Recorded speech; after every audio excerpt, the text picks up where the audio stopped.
అందరికీ వందనాలండి. చాలా సంతోషం. ఈ దినము ఒక ప్రత్యేకమైన దినము.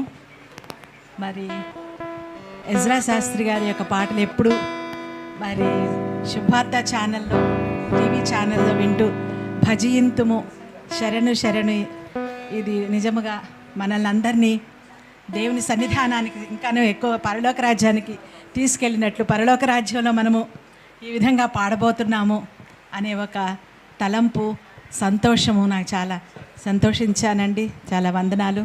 మరి ఈ సమయంలో విమలారెడ్డి గారు మన మధ్యలో ఉండటం చాలా సంతోషం. ప్రభు కిరణ్ గారు మరి ఈ విధంగా ఆహ్వానించారు మనందరి. ఈ సమయంలో నేను ఒక హంబుల్ ఫ్యామిలీ నుంచి వస్తున్నానండి. మా తల్లిదండ్రులు, మా మదరు టీచరు, మా ఫాదరు పీడబ్ల్యూడి ఆర్ఎండ్బిలో ఆయన చేసేవారు. అదే రీతిగా మా అత్తగారు లూథరన్ చర్చ్ బైబిల్ ఉమెన్గా ఆవిడ రిటైర్ అయ్యారు. ఇప్పుడు ఎవరూ లేరనుకోండి. మా మామగారు ఆయన కూడా టీచరు. ఈ విధంగా మరి ఒక హంబుల్ ఫ్యామిలీ నుంచి మేము వచ్చాము. మరి చిన్ననాడంటే ఒక డిగ్రీ ఫస్ట్ ఇయర్లో నేను ఒక మీటింగ్ అటెండ్ అయ్యానండి. ఆ మీటింగ్స్ 30 days 30 రోజులు ఉండింది ఆ మీటింగ్. ఆ 30 రోజుల్లో దేవునికి సమర్పించుకోవడానికి, అది యంగ్ స్టేజ్, యూత్ స్టేజ్ కదా, అప్పుడు ఒక 16-17 years ఉన్నాయి. ఆ సమయంలో మరి దేవునిని గూర్చి ఇంకా లోతైన విషయాలు తెలుసుకోవడానికి నాకు దేవుడు అవకాశం ఇచ్చారు. నేను గ్రహించుకున్నవి ఒక 2-3 మరి చెప్తానండి. మరి మనం తెలుసుకుంటున్న రీతిగా యేసుక్రీస్తు ప్రభువారే ప్రకటన గ్రంథం 19వ అధ్యాయం 10వ వచనంలో యేసును గూర్చిన సాక్ష్యమే ప్రవచన సారము.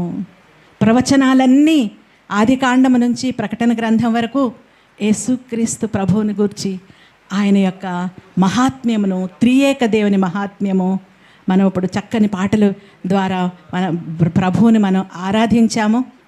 మరి పువ్వులు పూసిన, మేఘములు వర్షించిన, సూర్యుడు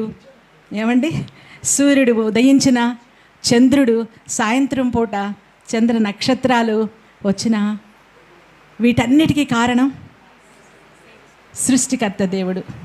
ఈ సృష్టికర్త దేవునిని ఆరాధించుటే అని ఇక్కడ పరలోకంలో కూడా ఆరాధించబోతున్నాము.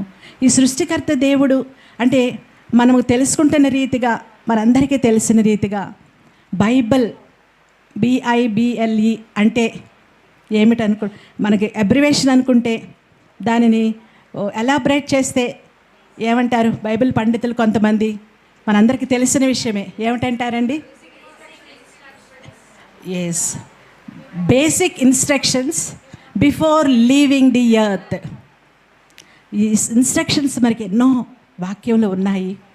ఆ ఇన్స్ట్రక్షన్స్ మన పరలోక రాజ్యానికి వెళ్ళే ముందు ఆదికాండంలోనే మనకి అంత్యదినాల గురించి, యాకోబు మహాశయుడు 12 మంది కుమారుల గురించి వారిని దీవిస్తూ, అంత్యదినములలో మీకు జరిగే ఇవి అని చెప్పేసి 12 మంది గోత్రకర్తలు, ఇదే విషయము మరి ప్రకటన గ్రంథంలో, ప్రకటన గ్రంథము 14వ అధ్యాయం, ప్రకటన గ్రంథం 7వ అధ్యాయంలో మరి 12 గోత్రాల గురించి మాట్లాడుతూ 144,000 మంది ఉంటారు ఏమండి అని చెప్తూ, అదే రీతిగా ఈ యొక్క భూమి యొక్క మరి లైఫ్ స్పాన్, భూమి యొక్క లైఫ్ స్పాన్ ఎంత అని ప్రభు చెబుతున్నారండి వాక్యంలో మనకి. భూమి యొక్క లైఫ్ స్పాన్, ఈ భూమి పుట్టి ఎంతకాలం అయిందంటారండి? ఏమండి, ఈ భూమి పుట్టి మనకి వారం రోజుల్లో చెప్పేస్తున్నారు భూమి ఎంతకాలం, ఎప్పుడు పుట్టింది. భూమి యొక్క లైఫ్ స్పాన్ ఏంటి అంటే 6 రోజుల్లో సృష్టి అంతా సృజించి 7వ రోజున విశ్రమించానన్నారు ప్రభు. ఇదే విషయాన్ని ఒక దినము =1000 సంవత్సరాలని పేతురు మహాశయుడు చెప్పారు కదండి.